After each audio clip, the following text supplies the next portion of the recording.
Year of the Jungle is the story of my family, the year that my father was deployed to Vietnam. Is that a basket? This is the basket. This sat next to my chair for probably 3 years at least. And what's in the basket are postcards that my dad sent me from the year that he was in Vietnam. This one is a fisherman fishing in Vietnam. This is the city of Saigon. There were photos of me in my Halloween costume as a snow leopard that year. Here's one of my cat. This is Rascal. Who's in the book? Who's very much in the book. And I would occasionally go through it because I really felt that there was a story here. But every time I tried to visualize the book, I drew a blank because my fear was, with the subject matter, that the impulse would be to make the art dark and very serious. So for a long time, I couldn't figure out what to do with it until the day that we had lunch.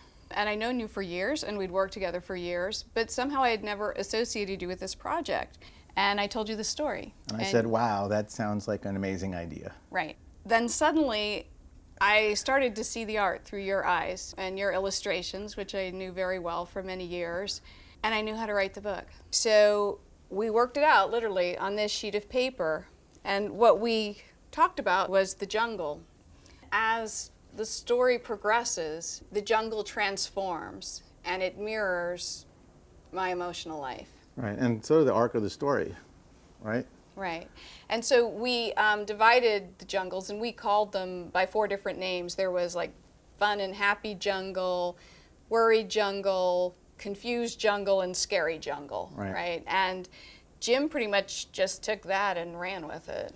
The thing about the jungle was trying to figure out a way that it would hold together separately from the rest of the story. And eventually I came up with the jungle's mostly black and white.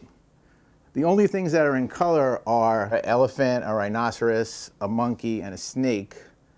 Those colors stay the same and those things transform as the book goes on. So in the first scene, you know, Suzy's flying in. That's you, Suzy? Yeah. And, you know, all the animals are happy and it looks actually kind of nice. Yeah, and then also the snake sort of turns into a gun, and you can kind of see that. Same thing, elephant becomes a tank, the rhinoceros is a helicopter in the final scene, the monkey's like an explosion, and you're running out of frame with Rascal.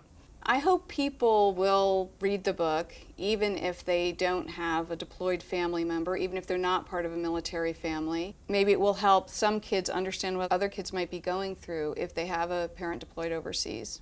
So this is a passage that occurs a few months in. More postcards come from my dad. Sometimes grown-ups ask what he does.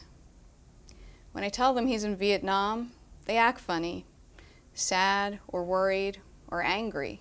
For Halloween, my mom makes me a snow leopard costume.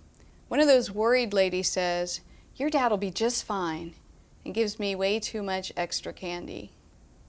I start to feel worried too.